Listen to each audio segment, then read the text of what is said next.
Welcome to the My Creative Days podcast, where we will talk about all things DIY, home decor, decorating tips, and creating a beautiful home on a budget. I am hoping our time together will spark a creative idea, help you plan your next DIY, or inspire you to finally tackle that project you keep putting off. Grab your favorite cup of motivation and let's chat.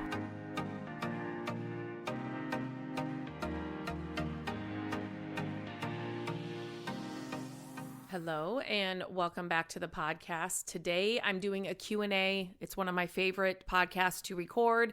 If you've listened to any of the podcasts, you know that it's one of my favorite ones to record because I get to I feel like it's more of a conversation. I get to hear from you and what you want to know, and then I get to answer you with my experience, our experience, and so I just really, really love the Q&A. So please keep your questions coming, but this one is specific to flipping.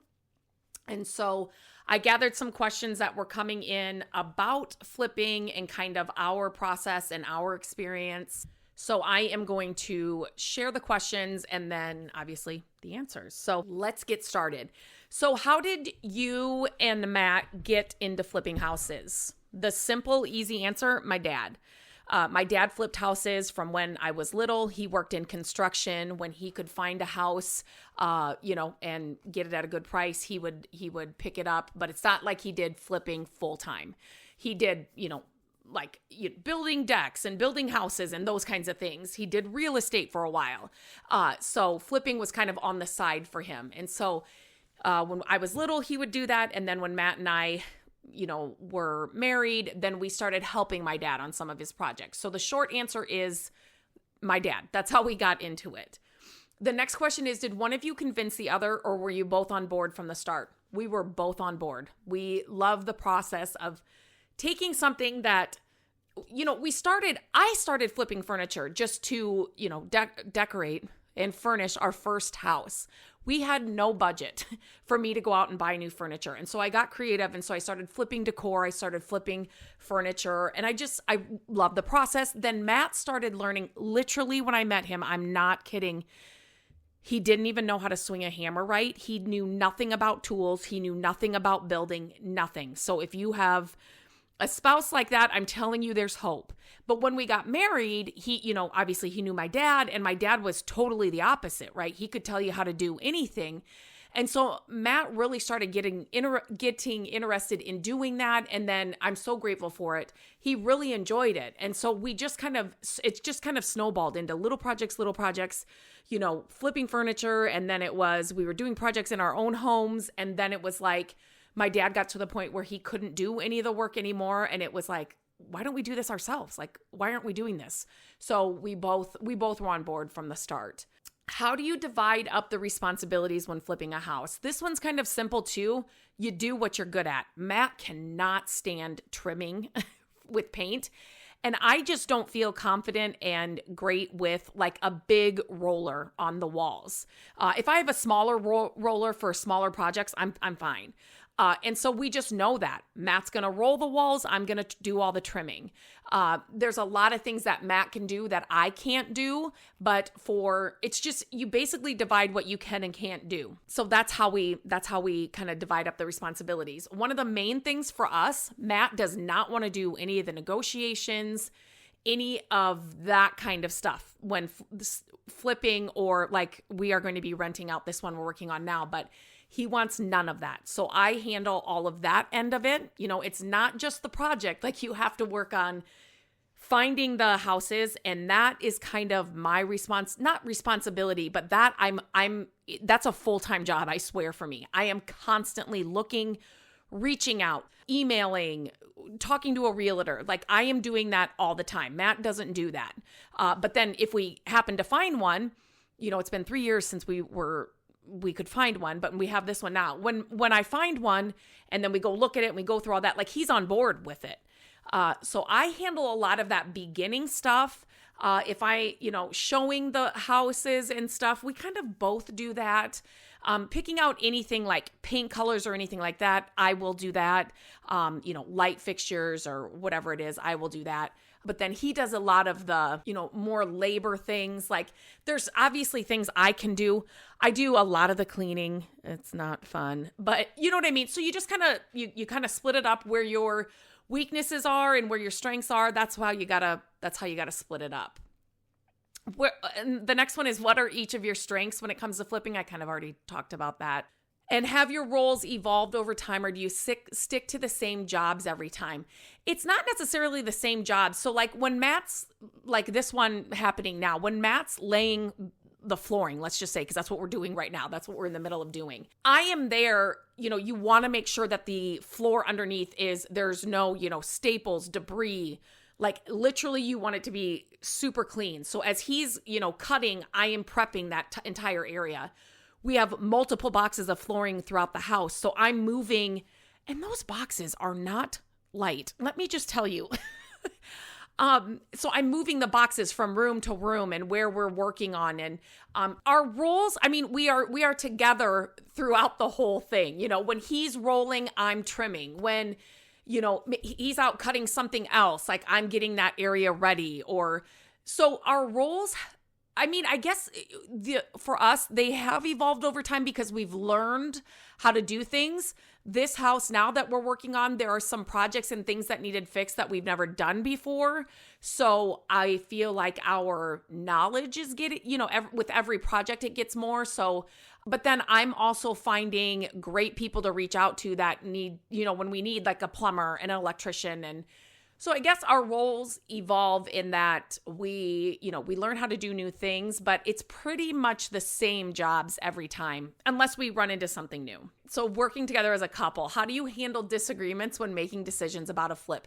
We don't have a lot of disagreements about decisions about a flip, but there'll be times, well, this will go into the next one. So we haven't really had any disagreements because we really do stay in our role. And just yesterday we were over there and it was a long day of flooring and like, oh my gosh, like we were both worn out. And Matt said, he went out to cut and then he's like, can you move these boxes from this side to this side and then get that row ready, that area ready. And so when he came back in, he's like, you know what, we really do make a good team.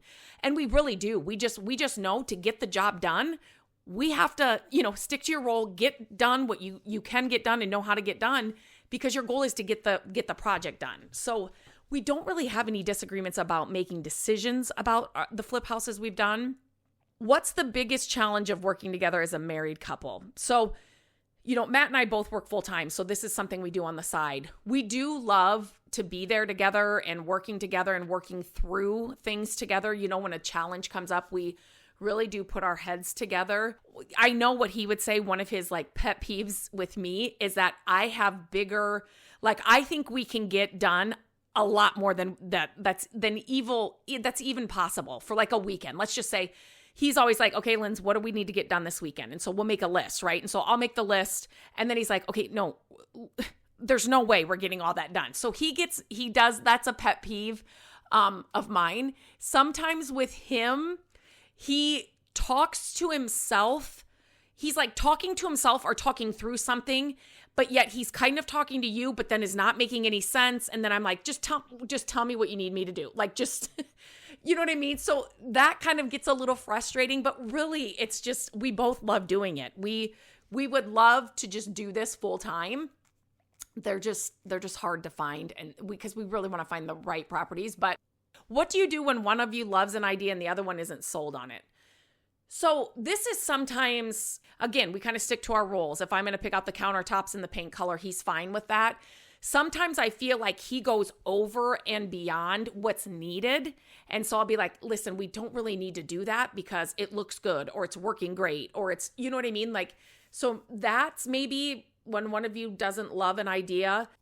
Actually, Matt just came up this morning. He was talking about an idea for the stairs and a different way to do it. And I said, no, there's no way. That's going to take so much more time. We've never done that before. So just you trying to learn to do it. And then there's no way. Like, we're just going to do the stairs. We're going to carpet the stairs and make it easy. This is a rental. And I've done podcasts with this before. That is something that I have struggled with this one because we're usually flipping them. So we usually sell them. We have had a duplex and have rented it out. This one we want to rent out. So I need to keep that in mind when I am making it over. And I know there's a lot of people that would say what we've already done is way too much for a rental, but we really want good renters in there.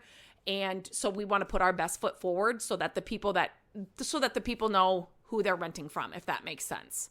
How do you keep flipping from taking over your entire relationship? We both love it so much. And we know it's not forever, meaning this project is going to end. It's going to take longer than I would like it to, but we got this right at the holidays. We got it right at Thanksgiving. Then we had Christmas. And so there was a lot of things in there that just, my dad's not helping us at all on this one. He physically and mentally can't do it at all anymore. So it's going to take us a little longer. But when we are in it, we know we're in it. So like we even have a talk beforehand, like this is going to be our life for the next 3 to 4 months, right? It's nights, it's weekends, that's our life. But again, we love it. If you don't love it, I would tell you, don't get into it. It's just like anything. But flipping, I could see if you both didn't like it, that it could really take a toll on your relationship. Okay, so how do you determine your price point on a flip house? This is a great question. So you do need to do a lot of research. So this is something you need to know the market. You need to know the neighborhood. You need to look at the comps. This is flipping houses. So you need to know when you are done with it, you have, and you're going to go to sell it, that you are going to have, you're going to have a profit there at the end. So it's a lot of research, but it's also just knowing the market and knowing like the neighborhood, what the houses there sell for. And then obviously you're going to go into your budget. So we go look at a house. We know the ask price, that's their starting point. Like, right? Like that doesn't mean that that's what we're going to give them. And so then we go through the house and we start. And then as soon as we're done looking at the house, we literally sit down together and we start making a list of what it needs. So what it needs to rent and what it would need to flip. That's going to look different, right? So you're going to have whatever you're doing with the house, obviously, your budget's going to look different. But then we see what that is. We always pad that budget. So let's say you think the house is going to take $10,000. I like to pad that by maybe $5,000. So I'm going to go all in and say 15 grand. Now, big things like an HVAC, a roof, things like that. Do you need all new plumbing? Do you need all new electrical? Those are big ticket items. So, that's going to add up quickly. So you definitely need to know what that is, again, because when you get that all done and you've spent the money on the house and now all the rehab or whatever you're doing, and you go to sell it, you still have room there at the end for profit. Another question, what is your time frame from purchasing to renting? I pride myself on this, and I think we've done a great job. In the past, it's always been 3 months. Like, we'll get this done in 3 months, and everybody says, you're crazy. There's no way with you working full-time, both of you, that you're doing this nights and weekends, and it's 3 months. And it has been 3 months. So, and I will say here, 3 to 4 months. Let's just put it there. And I think we are going to hit that mark closer to the 4 months with this one. But 3 to 4 months is what I like to be done. That's when I want to be done with it. Now, when you are looking at, the budget and everything, you also need to know what the carrying costs are going to be. So did you get a mortgage? So you're paying that, obviously, and that interest every month. You have insurance, taxes, you have like the bills, the water, the lights. But then in the end, are you using a realtor to sell the thing, right? So then you'd have to have you'll have closing costs no matter what, but then you'll have, realtor fees and all of that. Like that all has to be in your budget. You want to go through that budget with a fine-tooth comb. You do not want to leave any of these things out because some of these things can hit really hard and be a lot of money in the end. And so it's just not worth it. Do you use a realtor to sell the flip houses? We have not with any of our flip houses except the duplex we owned. So we rented out, we got a duplex, we made it over. And then we had a coffee shop wanted to come in and buy basically the land, right? Like the corner that we had the duplex on, they needed that corner. They needed a couple houses around us to do it. And so that was because they came to us. We were not selling. This came kind of out of the blue. So we worked with the realtor for the buyer for that. Does that make sense for the coffee shop? But otherwise, we have had an excellent experience with our local. It's kind of like an escrow company that can do it all for us. And once you start, again, like I said, you work with these people. It's like they're your coworkers when especially when you're doing it a lot. I felt like we were there like, twice a year there for a while because we were finding more houses and all that. So for those, and also for those, a lot of them, except for 2. Oh, there was another one that we did. A realtor came to us, but we didn't pay any of their fees or anything. The buyer did. But with a couple of them, it sold before we even had it done, if that makes sense. Like we knew the buyers before we had it done. Okay, another one about time frame. What is the ideal time frame you want to take from start to finish to achieve a maximum profit? That is going to look different for everybody because number one, how are you financing it?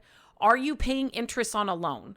And then again, you do want to know your market because if you're going to take 6 months or 8 months, the market may look different than it does 3 months from now. And it's just going to depend on each, on what the project takes. Because if you're talking about all new, plumbing and electrical and roof and air conditioning, all new windows, siding, then you need all the inside done, paint and flooring and, it may take longer. So it just depends on the size of the project and what it needs. And then obviously what your costs are with it, depending on how you are funding it. Is financing difficult? That again, I can't say because your financial situation and where you're going through is going to look different from somebody else's. So I would tell you to reach out, go through. There are some different options for financing and I could do another podcast episode on that. If that's something that people are interested in, but it's just going to look different for everybody. So is financing difficult? It may be, but it may not be. So it's just something you have to look into. How do you financially prepare for your first flip house? So our first flip house, there were a couple of financial things that I wanted to make sure we had done first. And then we also had a private investor help us with that one. So yeah, so that's how it worked out. So for your first flip, again, you're just going to have to, where are you at? What money do you have? Are you going to have to finance it? Is there a private investor that you can look, help you? Again, there's multiple options. You're just going to have to look and see. So what's your approach to budgeting and staying on track with expenses? So this is a huge one, and especially for me, because sometimes, especially between the rental and a flip, again, you need to have that budget that you started with and stick to it. And again, pad it a little bit. My dad always taught us that. You think it's going to cost $100, just pad it a little bit because you never know what unexpected is going to come out. For this flip, and for every flip, we always say, okay, I'm just using easy math here and easy numbers. I don't want to go over $10,000. Let's just say that's the number, right? So I'm a happy girl if I can keep our budget at, it would be amazing at half that, right? So that would be $5,000. And again, depending on what you have, if you're doing all HVAC and all that, $5,000, I'm just trying to keep it easy math, but I know that $10,000 is my padded budget and I want to come in well underneath that. And with this one we're working on now, we had to hire out drywallers to do the basement and that was not cheap. So I'm really trying to cut costs back on, paint has been our best friend. Anything else that we can cut costs on, that's what we're trying to do. Okay, what advice do you have for couples who want to start flipping but have difficult financial risk tolerances? Okay, I'm not going to give any advice on that just because it's such a slippery slope and it just looks different for everybody. I would say talk to your financial person. Maybe it's your tax person. Maybe it's just you have a financial, guy that you go and talk to or whatever. Talk to them. Talk to them about what you're nervous about and it is a risk. Anything, so is, anything that you invest your money in, right? I will tell you that when we go and talk to our financial person, real estate is something that they are thumbs up all about. So, but again, you can do real estate really wrong too. So you've got to know what you're getting into and what the process looks like and what it's going to take and buy in the right neighborhoods and all of that. Have you ever lost money on a flip? No, knock on wood. I'd start knocking on my desk, but the dog will start barking. So no, we have not. And do you both make financial decisions together or does one of you take the lead? We basically do it together. Here's kind of to go along with this. Okay, like I said, he doesn't want to do any of the negotiations. And he is a person where it's oh, they just want $2,500 more. So like, we could do that, right? And it's like, no, Matt, our bottom dollar was this, or like our highest dollar was this. And that happened on this house. He's like, oh, well, we could go to that. I'm like, Matt, I'm sticking to our guns. No, this is what we want. So I went back to her and I'm like, no, we're not going to do that. And not an extra 1,000, not an extra 500, not an extra 2,500. I said, we're not doing it. This is our bottom line. And this is why. Like I stated our case. And she was like, yeah, okay, let's do it. And there has been a couple times like during this, like Matt was talking about the drywallers and the drywall costs. He's like, Linz, I was thinking today, he's like, you stuck to your guns. And so us getting the house at a lower price helped with that budget of the, like the drywallers or whatever else we'll need. And so stick to your guns, but yet, and with your, if you're going in with your spouse, together, be kind of a check and balance with each other too. It's like, he was like, oh, I really wanted, or we've really wanted a project. And it's like, I know we've put in offers and we've kind of talked back and forth throughout these 3 years that we haven't had one. And it's like, nope, if it's not this price, we're not going to do it. And so he was willing to do it. And I said, there's just no way. And so you'll probably in most cases have somebody that's a little more lenient and somebody that's going to stick to their guns. And I think that's good. And if it's not meant to be, it's not going to work out. What's been your best flip to date and why? So every time we get a project, I am like, oh my gosh, I love this house. And it'll be different for different reasons. Like, it may be a room. It may be the way the sunlight comes in. It may be the people I see outside walking their dogs. Not even kidding. There was one flip we did and we painted a brick wall black. Like I loved that room. So I don't think what's been your best flip. They've been, I guess I said, I was thinking more favorite. They're all special and they're all the best for different reasons. So like even this house now, I'm like, we're starting to get the flooring in and I'm like, Matt, this is just looking so good.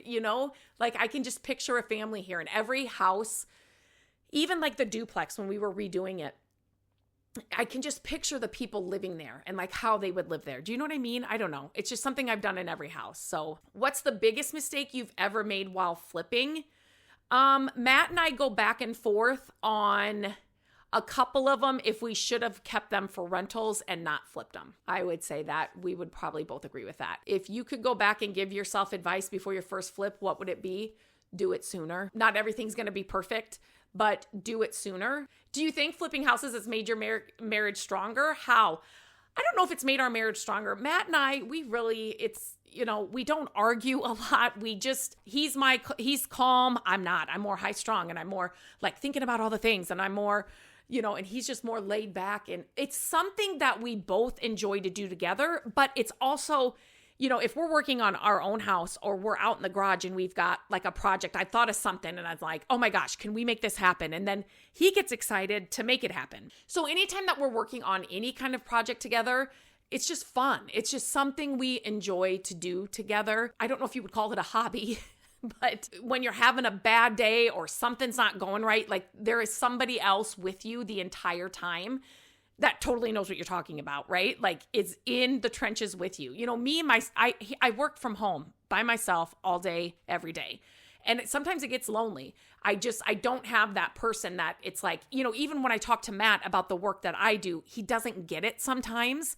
And so it's like, oh, well, I can tell him about it, but it's just like, he doesn't know it. Like we're flipping together. He knows it. He's like, yeah, that was really horrible today. Or you know what I mean? Or that was a great win today. We figured it out. Or we got that project done. Let's mark it off the list. 95% pros. I don't even know if I would say 5% cons because everything, if it doesn't go, I don't know. We're learning so much. We just love doing it so much. So anyway, that's it. That's it for the questions. These podcasts are so much fun for me. If you have other questions, reach out to me on Instagram at mycreativedays. You can always email me, lindsay@mycreativedays.com. Like I've always said, I don't share your name or anything like that, but just your conversation back to me after you listen to a podcast, or if you've got more questions after you hear this podcast, send them in. I will do a follow-up or just another Q&A. It's like I said, it's more like I have a friend here and we're just conversating about this thing and it's just more fun for me. So if you enjoyed the podcast, you found it helpful, I'd love if you could take just a minute to rate and review the podcast, no matter where you're listening to this, Apple Podcasts, Spotify, anywhere else. Your support truly helps. It not only gets more people to find the show, but it also lets me know what kind of content you're loving. So if you have a second, please tap the stars, leave a quick review, and know that I appreciate every single one. Thanks for being here, and I'll talk to you next time. Hello, friends. Thank you so much for listening to the podcast. I'm grateful that you tune in every week and that you share the show with your family and friends. I love having creative chit chats with you, and my hope is that this podcast will inspire you to try a new project, start a DIY that you've been putting off, and decorate your home exactly how you want it. There are a few ways you can help us with the podcast. Follow the podcast so you don't miss an episode.